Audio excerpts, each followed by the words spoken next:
Desiré Vela nació y creció en Cataluña. Su madre es de Guinea Ecuatorial. Lo que no todo el mundo sabe es que Andalucía tiene un gran cachito de su corazón.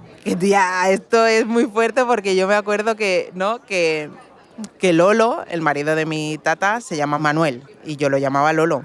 Manuel, Manolo, Lolo. Y me acuerdo que él siempre me decía, cuando yo estaba con ellos y la tata estaba trabajando en Sitges, Lolo me decía, venga, Deci, vamos a Sitges a buscar a la tata. Y yo, pues, vamos a Sitges, y Sitges, hasta que yo descubro que Sitges es Sitges, que se escribe Sitges, ¿no? Lo que pasa que TG en catalán también se pronuncia como parecido a la CH, ¿no? Pero él, con su acento de BG, él decía Sitges, y para mí era Sitges. Y para mí descubrir que Sitges era Sitges fue como, ¿qué? Eso también forma parte de cómo yo he crecido, de cómo he crecido hablando. Y claro, si esto hubiese sido con una familia de Guinea Ecuatorial, pues hubiese sido completamente diferente porque hubiese tenido también un vínculo, ¿no?, con la tradición, con la cultura, con la comida. Yo no hubiese crecido, pues eso, yendo cada año a la matanza y haciendo tortas con mi tata. Qué buenas las tortas, Mari. En el capítulo anterior nos quedamos en el reencuentro de Desiré y la familia de su tata. Llevaban 15 años sin verse. No se pone vieja. Muy guapa. Ella no se pone vieja. El pelo ya un poquito como yo, mira yo.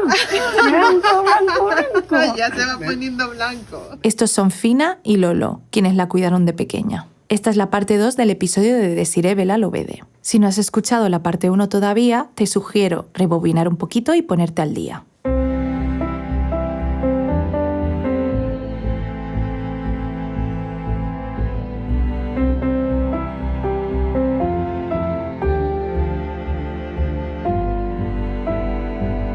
Estás escuchando Mi Familia Española, un podcast documental sobre madres migrantes, sus hijas e hijos y sus niñeras españolas.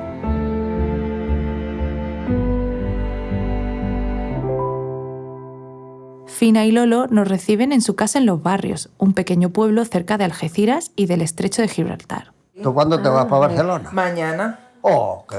Ay, qué bella. Viene muy rápido. Oh, Sí. tiene que venir otra vez con más tiempo. Sí, ya, sí. Tú cogerás vacaciones allí, ¿no? Viven en una casa de un nivel, típico para las personas mayores. Es una casa con bastantes fotos, algunas en blanco y negro, unas de comunión y algunas de Desiré de niña y adolescente. Al fondo hay un patio interior con un limonero, en el que Lolo, al intentar quitar limones, se cayó. Pero según su nieta Laura, Lolo está súper bien para su edad. ¿Cómo llegaron a conocerse estas dos familias? ¿Cómo llegó a tejerse este vínculo entre una familia andaluza y una de Guinea Ecuatorial? La madre que también estuvo mucho tiempo, que también trabajaba en el hospital. Después venía y echaba bendiciones por las calles. Iba gente allí también a su casa a echar bendiciones. Que estaba muy ocupada también la madre. Y ella, pues, como no tenía más en la escalera para subir y bajar, estábamos allí mismo, éramos vecinos. Pues siempre estaba allí. Ya en su momento, Desiré iba a la guardería. Estrella había cogido una guardería que aceptaba bebés especialmente pequeños. Pero, llegado el momento, entró la familia de Fina a cuidar a Desiré. Ella vivía en el entresuelo, nosotras vivíamos en el primero. Yo era súper pequeñita, yo tenía pues a lo mejor eso 1 año. Bueno, mi madre necesitaba a alguien que cuidase de mí por las tardes, porque mi madre por las mañanas trabajaba en el ambulatorio, que luego podemos pasar por delante. Porque mi madre es enfermera jubilada, ¿vale? Mi madre era ATS, lo que antes era ATS, ayudante técnico sanitario. Y entonces por las mañanas mi madre trabajaba en el ambulatorio y por las tardes o hacía suplencias en el hospital comarcal o ella tenía su carterita de pacientes porque era lo que antes se llamaba practicante.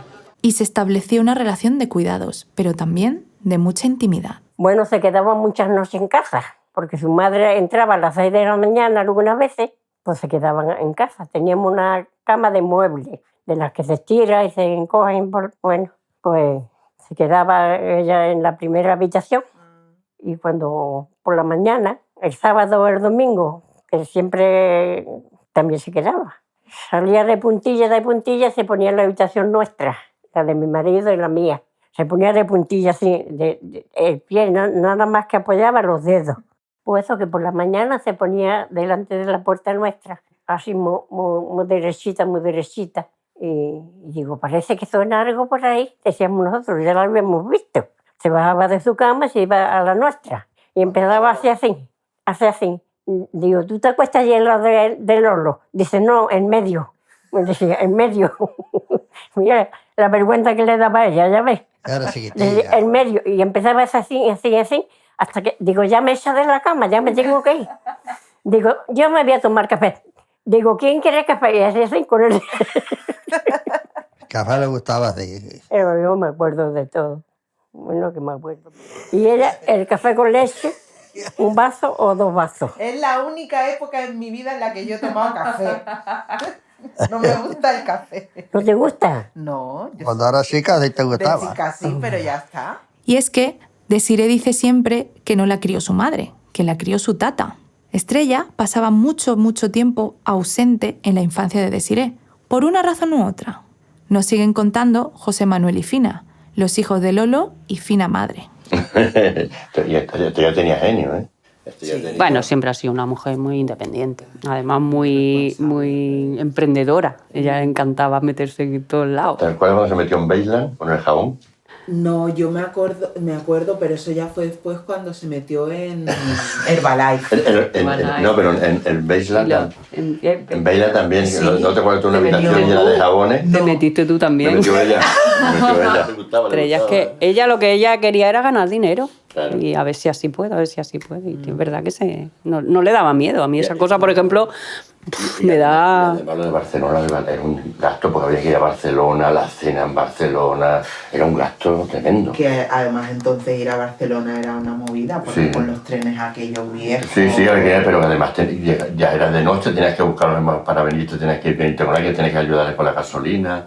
Pero no era solo por trabajar la razón por la que Estrella, madre soltera, estaba ausente. Estrella también era una mujer joven y soltera. Y que a ella le gustaba a tu madre de salir. Y para todos esos momentos en que Estrella no podía cuidar a Desiré, estaba la familia de Fina. El café, las meriendas y sobre todo el meterse en la cama con su tata, con Fina y con Lolo, es un recuerdo que también guarda muy bien Desiré. Al domingo cuando yo me levantaba me metía en la cama con ellos. Yo eso con mi madre no lo hacía. Lo hacía con mi tata y con Lolo. De meterme ahí en la cama y ponerme a dar por saco hasta que se tenían que ir de la cama.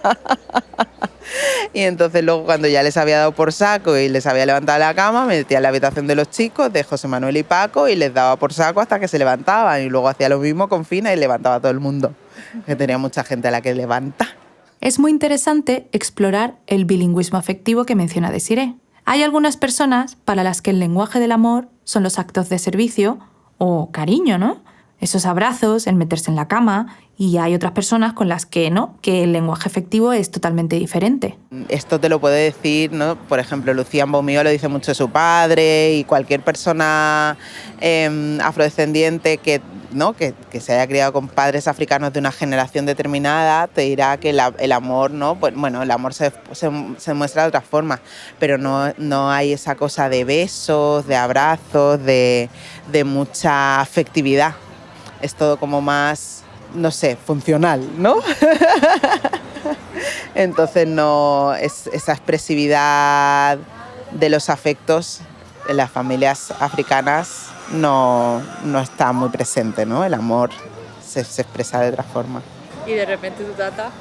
Claro, y los besos, sí, los abrazos, o meterme en la cama con ellos. Creo que hay algún tipo de comprensión de códigos. De aquí puedo esperar unas cosas y se dan unas cosas y en este otro espacio se dan otras. Creo que eso las criaturas, ¿no? Las infancias sí que lo entienden. No sabes por qué pasa, pero o no lo entiendes, pero lo aceptas o te acostumbras, ¿no? Entonces sabes que en un espacio determinado se dan unas ciertas expresiones y en otro se dan otras. Y lo entiendes y lo aceptas y lo haces tuyo. O simplemente lo aceptas pero no lo entiendes, no sé, ¿no? Pero te haces a ello. En esta situación, quizás debemos interpretar que la falta de un abrazo no era falta de amor, que no solo es expresable el cariño y el amor con el toque de un cuerpo hacia el otro, sino que también un plato de comida en la mesa o enseñar a peinar un cabello es un acto de amor de una persona hacia otra. Aquí la cuestión es que para las niñas, hijas de migrantes que nacieron en España, nadie nos explicó que había bilingüismo también en el amor.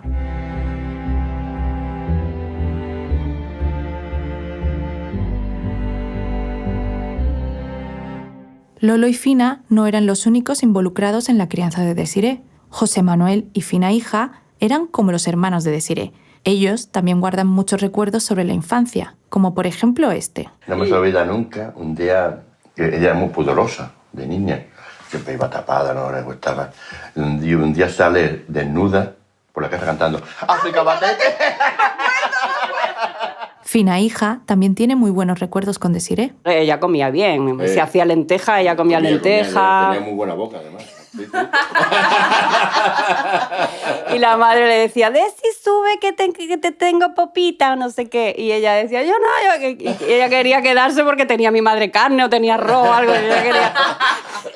Ella quería comida. Yo me acuerdo cuando la tata hacía tortas. Bueno, ¡Ay, qué buena! Tú la ayudabas Con la amasar. la masa. Todavía la hace algunas veces. Sí. Algunas veces, sobre todo ahora para Navidad, a lo Para Navidad, mejor. sí, Eso. sí, sí. Pero ya este año no creo. Me acuerdo que le gustaban mucho las salchichas esas ¿Salchicha? que son muy pequeñillas y ella las freía y ya era mayor. Tata yo, ella- pero con Ella 6 preparaba la añillos. merienda y comía igual que en su casa. Bueno, pues yo recuerdo que a ella le decía no sé qué y ella me decía, Fina, ¿verdad que tú eres un poquito mi hermana? Y decía así. Y yo, claro, Desi, claro, yo como mi hermana, vamos. No eran solo Fina, Lolo y sus hijos los que formaban parte de la vida de Desiré, también su familia extendida. Mi tata tenía varios hermanos aquí y uno de sus hermanos vivía en Cañellas, en una masía, y ellos hacían matanza. Entonces yo iba allí como otra de las primas.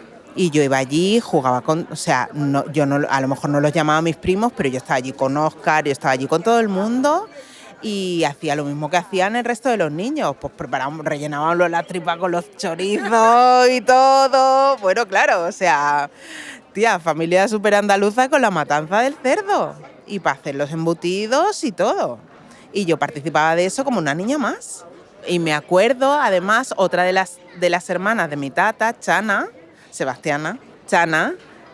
tenía un bar en Roquetas también, cerca de donde estaba la tienda de muebles de la pareja de mi madre. Y yo me acuerdo que también teníamos ese acuerdo con Chana, o sea que ya la cosa iba más allá de mi tata, involucraba a la familia, porque yo me acuerdo de días de salir del cole e ir a comer al bar de la Chana, ¿sabes? O sea que ya no eras, o sea, que para el resto de la familia de mi tata, yo también era de la familia. Todas y todos los entrevistados hablan con mucha familiaridad, hablan con mucha cercanía, mucha complicidad. Y claro, la siguiente pregunta es, ¿un bebé, una niña conlleva gastos? ¿No había transacción económica? ¿No había nada a cambio por cuidar a Desiré? En el podcast Dile que baje, Desiré comentaba a su entrevistador que era algo altruista. Entonces, ¿eran amigas Estrella y Fina? Desiré creía que sí, pero la realidad resultó ser otra. Ellas tenían una relación cordial e incluso sus roces. Que no sé qué le pasó o le dijeron a las vecinas y estuvo un tiempo un poco seria. Y un día le digo, Estrella, ¿qué es lo que pasa? Porque yo digo, alguna, y había una que vivía en el 4º piso, que le dijo algo, a lo mejor arreglado la niña con nosotros, pero no le podía decir nada malo como yo le dije, que yo hablé con tu madre. Se lo dije, digo, no, Estrella, usted está equivocada. Digo, no. Digo, aquí si hablamos, si tenemos la niña es porque la queremos, y la queremos tener. Si no, no. Digo, para tenerla malamente, yo no quiero, yo la trato como mi hija. Si mi hija se tiene que lavar el culo de noche, se la lava ella. Si se tiene que bañar, se tiene que bañar y ya está. Igualmente. Y la comida igual. Y entonces el nexo de unión entre estas dos mujeres era Desiré, la niña, la hija de ambas familias. Y en el transcurso de las entrevistas descubrimos que los trabajos de cuidados eran remunerados, no era algo altruista. Y claro que le hacía y le daba también le dio dinero a mi mujer. Ella le pagó también a mi mujer, no sé lo que le daba o lo que no le daba, pero yo sé que le daba lo que podía a la mujer también. Además, Fina, madre, dijo que Estrella le compraba regalos a su hija. Pero el dinero en sí mismo es como un tema incómodo, un tema tabú. En España en la actualidad, hablar de dinero sigue considerándose un poco de mal gusto y algo que no mucha gente habla de forma abierta. Además, en el trabajo de los cuidados, en el cuidado de niños o el trabajo propio de la mujer de aquella época en un hogar, se consideraba algo secundario y a veces también algo por lo que no vale la pena hablar o discutir. Lo que queda claro es que, en este caso, aunque una relación empiece siendo algo contractual, algo transaccional o económico, puede desarrollarse y desembocar en una relación familiar y de intimidad, o viceversa, que lo que empieza siendo una relación contractual se quede en una relación contractual y no pasa a ningún otro tipo de plano, como es el caso de la otra cuidadora de Desiré, Montse. Hubo una época en que ni fina hija ni fina madre podían ocuparse de Desiré. O tenía yo que dejar de trabajar o ella al colegio. Entonces ya dice, bueno, ya buscaremos una. Y la muchacha estaba allí, diremos, nosotros vivimos en una acera en la misma calle y ella vivía un poquito más arriba. Y por la mañana yo la sentíamos, digo, pobrecita. Yo digo, me daba una lástima, pero digo yo, ¿qué voy a hacer? Las cosas son así. De hecho, es que Desiré ni siquiera se acuerda de Montse. Y ya te cuidaba Montse, ¿no? La María y Montse y eso. No me acuerdo de Pero ya era ella más mayor, casi. ¿no? Ya, tú te Ella fuiste, ya estaba, ya ella se iba en el autobús, creo, y venía. Pues no sé si, es que no sé, fue... Yo no tengo, o sea, no tengo el registro de... No me ese acuerdo de momento. ella. Entonces, ¿qué pasa? Que aquella muchacha, claro, tampoco las conocíamos, nosotros nos conocíamos de vista, porque vivía en la calle más para arriba, pero no teníamos relación con aquella familia. Entonces, claro, ella estaba acostumbrada a nosotros. Ahora, aquella muchacha la recogía y a lo mejor me veía a mí y ella se ponía a llorar porque decía que se quería venir conmigo. Y a Montse me acuerdo que le tiraba como diciendo, no, y la tiraba para que no se viniera, porque, Claro. hombre, ella era la que la cuidaba. En verdad, Vale. su madre le estaba pagando para que la cuidara. Entonces ella no le gustaba mucho estar con Montse, por lo visto. yo no me acuerdo de Monse tampoco. Yo no me Sí, acuerdo. yo recuerdo ella, María, claro, ya- tenía un hermano ya- también. Ella ya, cuando te fuiste bien arriba, ya pedimos un poquito de contacto. Y es que no todas las cuidadoras, tatas o niñeras llegan a formar parte de tu familia española o tu familia sin más. Sí, mi madre incluso se lo dijo a su madre. ¿Sí? Es que esa familia no la cuida muy bien. Yo creo que no la cuidan muy bien, le decía mi madre. Hombre, a nosotros nos dolía, porque ella, Angelito, lloraba mucho. No quería irse. Es que ella no se quería ir con ellos. La obligaban. El caso de Fina y Lolo es especial. Lo más corriente es que simplemente pues, seas olvidada, como Montse. Nos sigue contando su infancia, Fina hija. Entonces era como una muñequita. Era una muñequita. Para mí era un juguetito Era y maravillosa. era muy graciosa. Y le hacían los moñitos, pues no se podía peinar porque tenía aquel pelo tan rizado.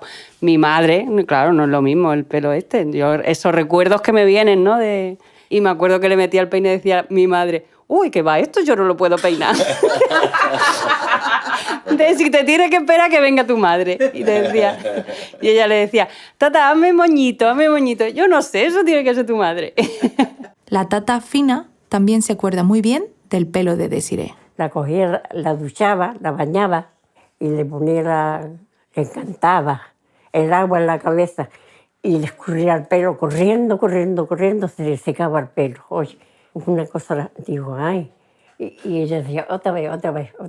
La tata aprendió a peinar el pelo de Desiré, como ella misma narra en su libro, Ser mujer negra en España. Como mi madre trabajaba a todas horas, la tata aprendió a peinarme.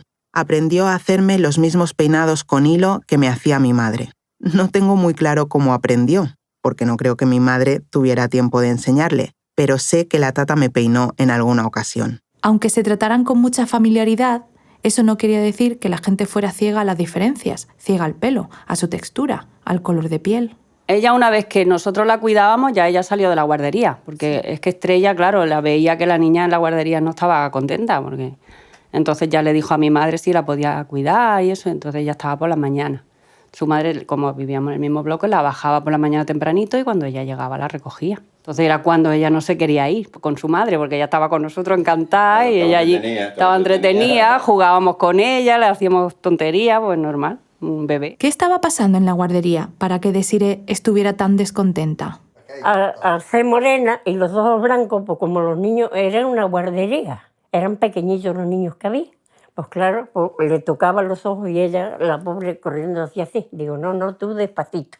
Y mientras tomábamos un café, Fina hija y José Manuel, hablamos sobre el racismo en la Cataluña de aquella época. Roqueta era la primera niña negrita. Su madre le dijo a mi madre lo de cuidarla porque no supongo que te lo diría a mi madre, a yo lo contaría. Porque a ella la tocaban mucho los niños, claro, la veían diferente. Era la única negrita que había allí, entonces claro. Los ojos, ella era lo que era tocarle la cara, a ella le daba mucho miedo al principio. Porque los niños eran, claro, eran pequeños, era una guardería, entonces es normal, no saben, ¿no? Y eso yo recuerdo, pues, esas cosas, que a lo mejor iban por la calle, la miraban, claro, normal, iba conmigo, dirían, esta niña, ¿de qué familia es? Y claro, me preguntaban, claro, la gente que me conocía me preguntaba, pero bueno, eso fue lo que era al principio, luego ya una vez que ella ya fue creciendo, ya era todo normal. Y yo le decía, tú no hagas caso, estos niños son tontos. La barriguita. A mí me molestaba, yo creo que más que a ella, a mí me molestaba mucho. Yo me hubiera ido para el niño y le hubiera dicho, ¿qué pasa? Eran críos. Por Roquetas no. Era muy querida, ella en Roquetas era una mujer muy querida. Yo nunca escuché nada, ni ella tampoco dijo nunca nada. No. Y de si eran los niños. Porque a lo mejor yo iba de la mano y a un crío de... Sí, llamaba la atención. Claro, mira mamá, una negra. Claro, pero eso lo hacía yo también cuando era Y pequeño. la de sí le sacaba la lengua. Yo recuerdo que tú le sacabas la lengua a los críos. Cuando le decían algo de eso. En Barcelona quizás, sí, No sé, es que pero- tampoco en mi familia, yo en mi casa no hemos vivido tampoco racismo ni hemos vivido nada de eso, no sé. No. A mí me han educado para... Mira que mis padres han sido de campo y eso, pero después no han sido así. Jamás he escuchado en mi casa nada. Nada. Lo que no entendemos de la infancia, como el meterse con otros niños, pegarse en los recreos, pues antes se decía que era cosa de niños. Ahora tiene nombre, ahora se llama bullying. Y lo que antes también llamábamos cosas de niños, ahora, con los ojos actuales, digamos simplemente que es racismo. ¿Qué pasaba entonces en la cabeza de Desirée, que era tan señalada por ser negra en su infancia? Yo, la sensación fue de no entender. De no entender. Pues no estaba acostumbrada. Claro, por eso. No te había pasado. Claro, no, era mi primer registro, ¿no? Y era como, no entiendo. ¿Qué pasa aquí? No, es que no, o sea, claro, fue como que me dijeron negra o negrita, no sé qué, ¿no? Y yo no entendía y se reían, ¿no? Entonces yo tengo la sensación de entender que lo decían como para reírse de mí o meterse conmigo, pero yo no entendía por qué. ¿Por qué? No entendía por qué. No te veías como negra. O sea, No. No te veías diferente, claro. Sí, sí. ¿Y a partir de ahí? A partir de ahí, bueno, en el cole alguna vez yendo... O sea, no dentro del cole, porque dentro del cole tampoco, como era un colegio tan pequeño y éramos tan pocas y era un colegio muy familiar tampoco, pero sí que me acuerdo que a lo mejor haciendo alguna salida, algún teatro o algo, coincidir con otros coles y que se metieran conmigo y mis amigas o sea, salían a matar en plan... Tú no te preocupes, Desi, nosotras te defendemos. ¡Gilipollas, que no te metas con mi amiga! ¡Que te parto la cara! Tú no te preocupes, Desi. Pues yo siempre me quedaba como detrás. Y jugando a básquet y eso no, ya no. Jugando a básquet, no. Me gustaría rescatar algo que ha dicho José Manuel. Tú no te veías como negra.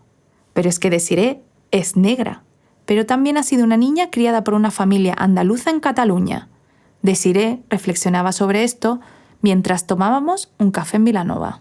Cuando escribo Ser mujer negra en España, hago mucha referencia a la cultura, a las canciones, a los anuncios, para que toda la gente blanca que está leyendo esos libros, que tiene mi edad y que ha cantado todas esas canciones a otra gente negra de mi edad, se dé cuenta de cómo, ¿no? Teniendo el mismo background cultural, porque somos mucha gente negra de 40 y pico, casi 50, que hemos nacido aquí, que hemos sido la única persona negra en nuestros espacios, que nos hemos criado, hemos crecido, ¿no? Teniendo que soportar a niños y niñas blancas, ¿no? Cantándonos toda esa mierda. Y que tuvieran, ¿no? la otra cara de la historia, ¿no? Como todas esas canciones del Colacao y del Este verano negrito y tal, cómo eso impactaba en nosotras, ¿no? Esas canciones que cantaban tan alegremente, jajajiji, ¿no? Como impactan, ¿no? Por eso, ¿no? Teniendo en cuenta eso, que a nivel cultural las diferencias, ¿no? Son inexistentes, habiéndonos criado aquí. Sí, por supuesto, da igual. Eso se obvia absolutamente. Matanza, Siche, La Tata, La Salchicha. Como veis, la familia de La Tata es muy andaluza, pero todos estos recuerdos de los que hablamos ocurren en Roquetas, en Cataluña. ¿Qué llevó a la familia de Lolo y Fina a Cataluña? Buscando trabajo. Aquí no había trabajo ninguno. Y allí había mucho. Es que habíamos estado allí 43 años. Y aquí no, yo siempre hemos estado en el campo y el campo ya se puso muy, muy mal. Y fuimos 4 hermanos. 4 hermanos, cogimos el tren y nos fuimos para Cataluña. Pero ya íbamos nosotros, teníamos allí uno que lo conocíamos y íbamos ya derecho a una fábrica de cemento, la fábrica de Barcarca. Ahí estuve yo 7 años y medio en la fábrica aquella. Y allí vi mucho trabajo. Pero aquí el campo nada más, en el campo no se ganaba nada. Y lo fuimos. Por eso, como se fueron tantísima gente, pues eso fue en el 60. José Manuel tenía 2 años y en el 62, por ahí fue, sí. Él tenía 2 años cuando se fue y tiene ya por lo menos 63, ya se va a jubilar pronto. Por aquel entonces, la inmigración andaluza a Cataluña era una de las más importantes. Empujados por la necesidad, entre los años 50 y 70, casi 1 millón de andaluces tuvo que emigrar a Cataluña. Desde el programa de Canal Sur que hicieron sobre andaluces ante la situación de Cataluña, emitido en 2012. A Cataluña la llamaban entonces la 9ª provincia. Y es que, después de la Guerra Civil, Andalucía atravesaba un momento muy malo. La dictadura franquista había limitado mucho las oportunidades en Andalucía, además de reprimirla profundamente. Como consecuencia, pues lo que contaba Lolo, no había trabajo. Pero también la represión política durante y después de la Guerra Civil pues arrancó esta migración masiva a Cataluña, que empezó sobre los 40, pero que sobre los 60 y 70 fue su punto álgido, llegando a ser más de 1 millón de andaluces en los 70, según el investigador Martí Marín Corberá. En este tejido migratorio no eran solo andaluces, sino también estaban los murcianos, los castellanos, etc., y entre sí tejían redes. En el bloque nuestro casi todos nos llevábamos bien, quitando 1 o 2. En el bloque de María, casi todo era buena gente. María era la de las primeras en tener teléfono, entonces tenía el teléfono fijo y cuando él se fue a la mili, mi madre iba a su casa porque le iba a llamar. No teníamos teléfono. Eran casi toda gente de por aquí. Sí, gente toda inmigrante. Eran muy buena gente. Casi todos. Ellos eran de Sevilla, Rosario era de Extremadura. Los andaluces que emigraban a Cataluña no iban a los trabajos de alto standing, no iban a ser expats, ni a tener trabajos ejecutivos. Como Lolo decía, iban a trabajar en fábricas como la metalurgia o ser peones de campo, con condiciones bastante difíciles, sueldos bajos y, como os podéis imaginar, ningún o nada o pocos derechos laborales. Además, la mayoría de la migración andaluza no vivía en los mejores barrios residenciales. Sí, nosotros éramos, y además vivíamos en un sitio que tenía muy mala fama si salíamos de Roqueta. El Roqueta era la ciudad sin ley. Entonces ella a lo mejor no, pero yo, por ejemplo, cuando empezaba a salir con mi amiga a discoteca y eso, el carné, y si era que eres de Roqueta, te miraban diferente. Según la socióloga Carlota Soler Buch, los barrios donde residían los andaluces en distintos municipios del área de Barcelona estaban peor equipados que los barrios poblados mayormente por catalanes de origen. Estaban peores equipados de necesidades básicas como escuelas, ambulancias o cualquier otra infraestructura. Y aún así, los andaluces seguían migrando a Cataluña. Cuando se echaba mucho de menos Andalucía, la comunidad andaluza se juntaba en las casas regionales. En este caso, la Casa Andalucía. Por culpa de José Manuel terminé yo en la Casa Andalucía bailando flamenco, claro. Sí. Sí. Irónicamente, la Casa Andalucía era parte de estas casas regionales que fomentó el franquismo para, entre comillas, desactivar la catalanidad y mostrar la diversidad cultural de España dentro de Cataluña. Pero al final había muchas diferencias entre lo que quería quien impulsó las casas regionales a los migrantes andaluces y lo que querían los migrantes. Los migrantes andaluces básicamente querían compartir tiempo, emociones y experiencia con otros andaluces. Y al final estas casas terminaron por convertirse en un punto de encuentro donde las actividades más importantes eran un poco las folclóricas y el flamenco. Y es que el andalucismo chocaba categóricamente con la catalanidad por el clima político y social del lugar. Esto también lo comenta el programa de Canal Sur que trata la migración andaluza a Cataluña. El andaluz aquí, en tanto que andaluz, no se manifestara demasiado identitariamente. Folclóricamente sí, no queda más remedio. Pero desde el punto de vista identitario político no se le ha permitido desde Andalucía y desde aquí, desde Cataluña. Estudios recientes sobre identidad española versus identidad regional del Instituto Elcano muestran que hay una fuerte identidad regional en el País Vasco y en Cataluña. Y aunque la familia de Lolo y Fina está profundamente orgullosa de sus raíces andaluzas, ¿qué pasa con sus hijos? José Manuel migró con sus padres con 2 años. Fina nació en Cataluña. Al preguntarle tanto a Fina Hija como a José Manuel si se sentían catalanes, respondieron lo siguiente. No, yo me he adaptado, pero yo catalana no me he sentido nunca. Lo que pasa que, bueno, nací allí, me he criado allí, tengo buenos recuerdos. ¿Que tengo que volver? No. Sinceramente, yo ahora mismo no volvería. Ese sentimiento lo comparte con su hermano. Para nada. Como dicen allí, caminayún. Andaluz. Siempre. Andaluz, caminayún. E incluso Desiré misma. No, yo no tengo apego al catalanismo. ¿Y a la lengua tampoco? No. O sea, yo hablo catalán nivel bilingüe y lo mismo puedo estar... O sea, no tengo ningún problema en cambiar de un idioma a otro. O sea, yo cuando he sido entrenadora de baloncesto y tenía a los niños o a las niñas delante, ¿no? Tú sabes quién es catalano parlante y quién es castellano parlante. Entonces yo explicaba un ejercicio y el mismo ejercicio, en función de a quién miraba, esa parte del ejercicio la explicaba en castellano y la explicaba en catalán. O sea que tengo esa facilidad y esa naturalidad para cambiar. Te has quedado con eso. Claro, porque es en lo que me he criado. Claro, yo en el cole todas las asignaturas las hacía en catalán. Luego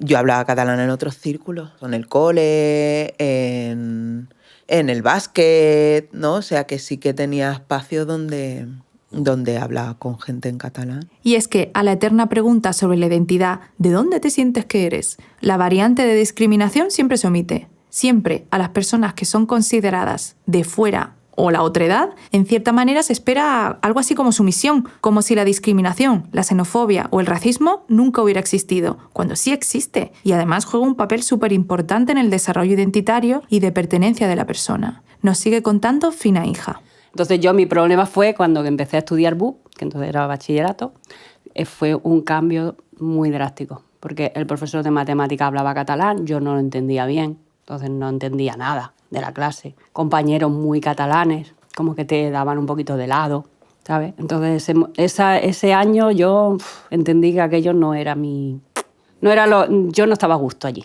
Entonces dejé bachillerato. Y yo no era mala estudiante, pero lo dejé. Ya me puse a trabajar y ya, sí. A mí en los estudios, es verdad que fue un poquito... Lo pasamos mal, mi prima Loli, me acuerdo mi amiga Isa, me acordaré toda la vida, el primer día de clase, la profesora de catalán, a veure, y salió, dice, sal al centro de la clase. Y era como si nos quisiera dejar en ridículo. Y le dijo, explica lo que es un paraguas. Y la pobre Isa... ¿Pero todo esto en catalán? Sí, era profesora de catalán, todo en catalán. Entonces nosotros veníamos de un colegio que solamente teníamos la asignatura de catalán, eran como unas fichas. Era como cuando tú vas, porque claro, acababa de pasar la transición, empezamos una democracia. Cuando yo acababa el colegio y hacía poquito que había muerto Franco, que empezaba la democracia. Entonces empezó a exigir el catalán, se exigía entonces el catalán. Ellos, claro, Cataluña también abrió las puertas, ¿no? Y dijo, bueno, ahora vamos nosotros a lo nuestro. Y entonces ya nos lo imponían. Entonces nosotros, en mi catalán era muy básico, porque en mi casa no se hablaba. Y entonces en el cole eran fichitas, tenías que dibujar, colorear, bombero, bumbe. Y tú no sabías hacer una frase en catalán. Igual que empiezas a estudiar inglés, tú sabes palabras sueltas, pero tú no eres capaz de hablarlo. Entonces llega al instituto ese profesor de matemáticas, te quedabas así. El profesor de inglés en catalán, la profesora de catalán, que era una hija de puta. Sí, porque además era racista a los españoles. Era aquella mujer era independentista de las de ahora, vamos. Era muy mala. Entonces, si te veía que tú no eras capaz de hablar, te hacía la vida imposible. Y esta es lo que quiere que nos larguemos de aquí. No, es que no sé, era para mi manera de ver, ¿eh? Esta división tan marcada, ellos y nosotros, es algo que se puede intuir por la forma de hablar de José Manuel. Pero tú fíjate, mira, hablamos en castellano de Vilanova. Y no es Vilanova, es Villanueva, en castellano. Pero tú fíjate, es toda una influencia, ¿no? En un catalán, cuando habla de León, dice Lleó, pero en castellano tenemos que decir Girona. Es curioso, ¿no? Dice Lleó. Sí, claro, para decir León dice Lleó. Sí, no dicen León. No, seguro, ¿eh? O Zaragoza. Sí, Zaragoza sí. En catalán, lo dicen en catalán, claro. Sí. Ellos pueden decirlo en catalán, pero nosotros no podemos decirlo en castellano. A mí me da un traje de eso, porque Villanueva es Villanueva. Ahora en catalán es Vilanova, pero en castellano es Villanueva. Y roquetas es roquetas. Hay que mencionar que había xenofobia. El periodista Paco Candel distinguía insultos tales como andalusos, charnegos, castellanufos, no catalanes, castellanoparlantes o simplemente esa gente. Eran nosotros contra ellos. Sentimiento que estaba, entre comillas, bastante azuzado, agudizado por el clima político. Yo me acuerdo de la tía Chana cuando pasó lo de la independencia. Yo me acuerdo que lloraba, ¿eh? Mi tía Chana lloraba mucho porque han pasado mal. Porque decían, y bueno, ¿y si ahora hacen un referéndum y dicen que sí, que tenemos que irnos de aquí porque somos españoles? ¿Ahora qué hacemos? Bueno, es un montaje, política. Yo qué sé, política. No, yo siempre me siento andaluz, además, ¿no? Entonces, encima eso, ¿no? Este es Artur Mas, expresidente de la Generalitat de Cataluña. La consulta s'ha de celebrar l'any 2014. Aquí anunciaba la consulta sin efecto jurídico que se realizaría en 2014. La consulta en la que preguntaba a la ciudadanía: ¿quiere usted que Cataluña sea un Estado? Y en caso afirmativo, si quiere que sea un Estado independiente. Tras esta consulta se respiraba aún más esa sensación de nosotros contra vosotros. Una votación que ha quedado, como tú bien dices, en una cosa simbólica, pero para encender una mecha de guerra, porque esto se ha convertido en una guerra, los catalanes contra los españoles, y no debería de ser así. Porque que están los españoles contra los catalanes. Bueno, eso es lo que vosotros os pensáis. Nosotros no estamos contra de nadie. Lo que pasa es que la separación, los extremos, tanta extremismo, es malo tanto para vosotros como para nosotros. Este es un reportaje del País que se publicó después de la consulta catalana. No és el mateix el que donen aquí que el que estan donant a la resta d'Espanya, perquè a Andalusia la majoria de gent viu del cuento. Ni esto representa a toda Cataluña, ni a todas las personas catalanas, ni todo el sentir del territorio. Pero no deja de ser importante hablar de la xenofobia, hablar de que dentro de un país, entre comillas, entre iguales, también hay clasismo, odios y xenofobia. Toda esta experiencia no quita que Fina siga echando de menos Cataluña. Sí, he hecho muchas cosas de menos, la verdad. A veces, a lo mejor llega un domingo y digo, ay, mira, ahora me iría a Sitges a darme un paseíto por el paseo marítimo. A mí me gustaba mucho, llevaba a las niñas a un parquecito que había en Sitges. A mí Sitges, he trabajado mucho, 4 años allí, entonces conocía la ciudad y me gustaba Sitges. Sobre todo en primavera y eso, que no había tanto turismo. Hay muchos migrantes andaluces que quisieron retornar a Andalucía y aunque muchos no lo hicieron, la familia de Fina sí retornó. Cuando yo era pequeña, iba por Roquetas, había mucha gente que a mí me llamaba Estrellita, porque conocían a mi madre se llama Estrella, y entonces me decían, ¿tú eres la Estrellita, no? La niña de la estrella. Antes de que Desiree y yo voláramos a Andalucía a ver a la familia de Fina, juntas fuimos a dar un paseo por Roquetas y por el que fue su barrio de la infancia. Mi cole, este era mi cole. El colegio antes era, en vez de Col·legi Divina Providencia, era Colegio de las Clarisas de la Divina Providencia, porque era un colegio religioso. Es un colegio concertado y toda esta parte es nueva. Era un colegio muy chiquitito, muy familiar, de una línea, con el uniforme. Y la otra parte, ¿ves que después de la parte esta que está la fachada gris, hay un corte? Sí. Eso es el convento, la capilla y el convento. Que de hecho me casé ahí, en esa capilla. La primera casa en la que vivió. Bueno, de aquí yo no recuerdo ni cómo era la casa, ¿sabes? No. Lo único que recuerdo es que yo tenía un triciclo y que mi madre me sacaba con el triciclo por esta acera, ¿sabes? Y entonces ella se quedaba como delante del portal y me dejaba ir hasta, no sé, a lo mejor hasta el cartel ese naranja, ¿no? Y por supuesto, la casa donde ella fue cuidada por Fina durante su infancia. Mi tata vivía aquí. Esto es el balcón del comedor de mi tata. Y nos acabamos encontrando con una vecina, una amiga suya que recordaba también historias de su infancia. Me la bebo yo. A su salud, y que sí. Claro que sí, sí que me acuerdo, claro que me acuerdo. Llegó a la Casa de Andalucía, había un grupo de baile, de flamenco, porque aquí la mayoría de gente que vivimos en este trozo de la comarca del Garraf son emigrantes de Andalucía y eso. Entonces montaron la Casa de Andalucía y cuando ella llegó ya había un grupo formado para bailar flamenco, sevillanas, de recuerdo de allí de Andalucía. Y ella se integró muy bien con nosotros allí. Entonces también se apuntó al cuadro de baile, bailaba sevillanas. Hicimos un de Reyes, de Navidad, hizo de Rey Mago, de Melchor. Sí, Gaspar y Baltasar. Y muy bien, lo pasábamos muy bien allí todos, sí, estuvo una temporada muy bonita. Todos estos recuerdos forman parte de la Desiree de hoy y de su identidad. Hoy en día se habla mucho de los apegos de la infancia, Pero yo creo que también se heredan los desapegos. No, yo no tengo apego al catalanismo. Que pese a todos los buenos recuerdos, que pese a tu orgullo antirracista, también se heredan los desapegos y se heredan ideas. Esa mentalidad colonizada en la que, ¿no?, el colono y la supremacía blanca te hacen creer que todo lo tuyo es menos y que no sirve para nada y que no importa y que no es útil y que no tiene ningún valor. Y mi madre compró ese discurso y por eso mi madre no me enseñó Bubi. Desire es escritora, activista antirracista, mujer negra, y cuando le preguntan ¿de dónde eres?, responde lo siguiente.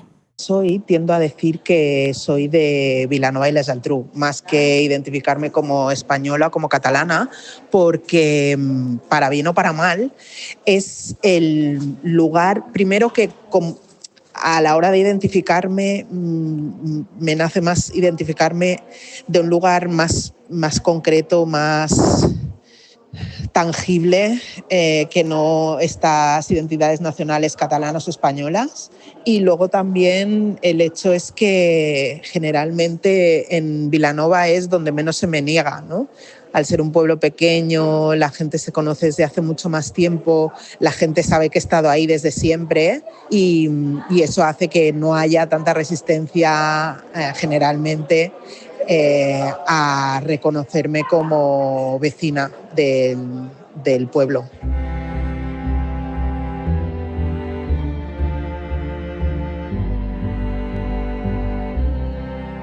Cuatro meses después, Desire y yo nos volvimos a encontrar en Nueva York.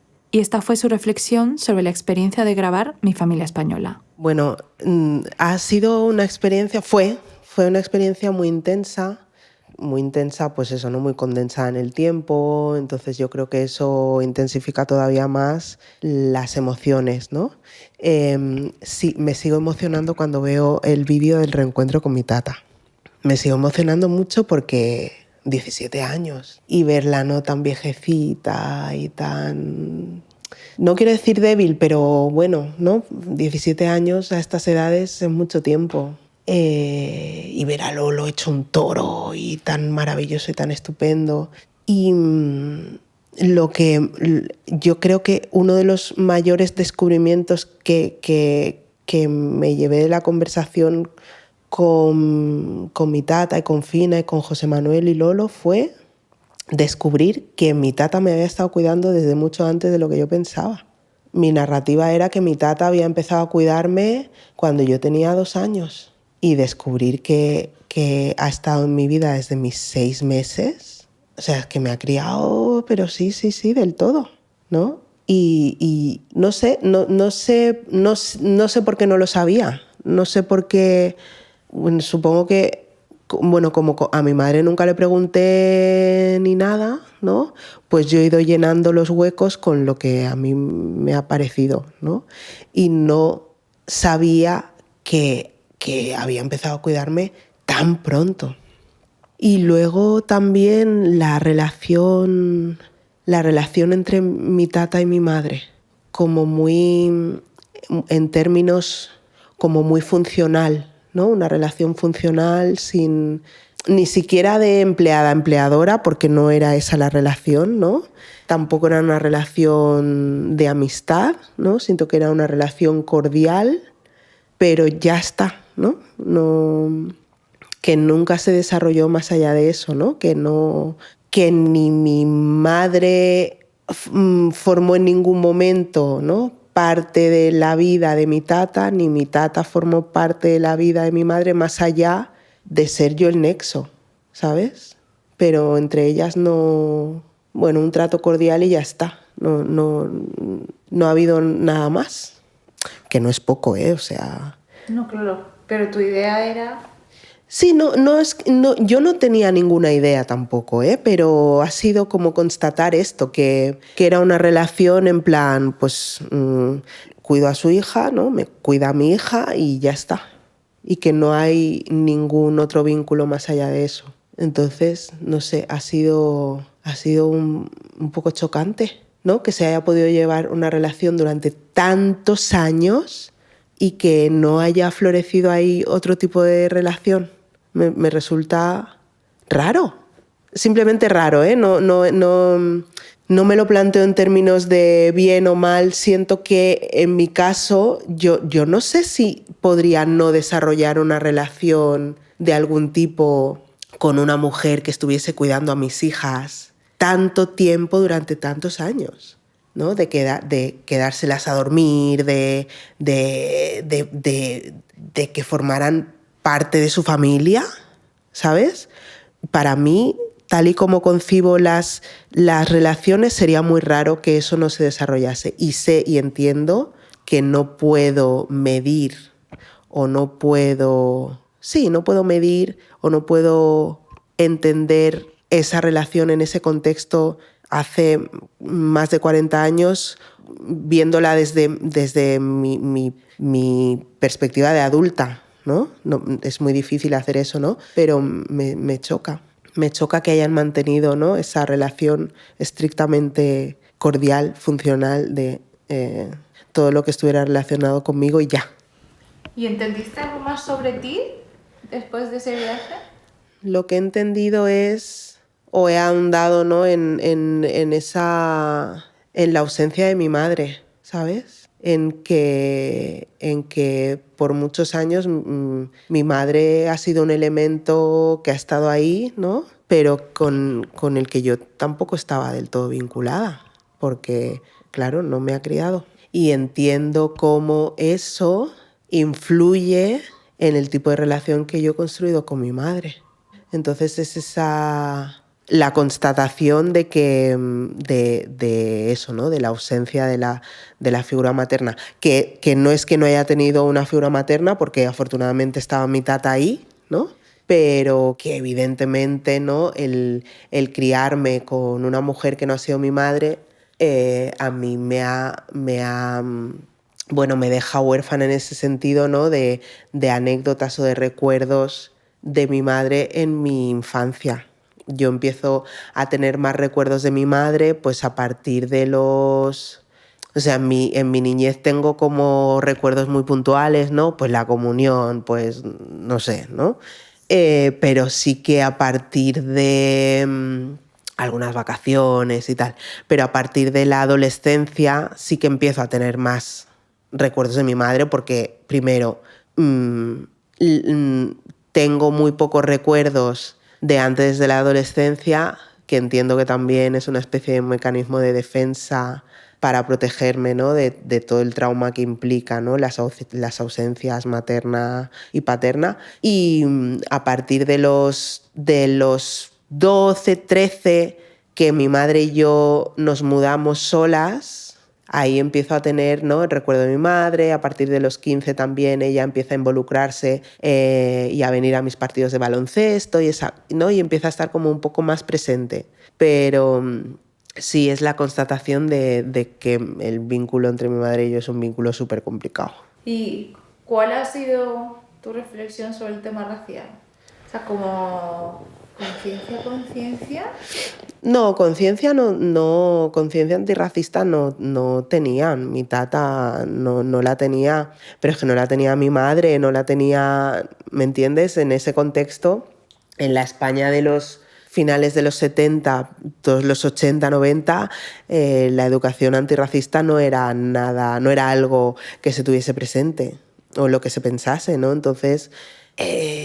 no había conciencia de eso y es lo que decía Fina, ¿no?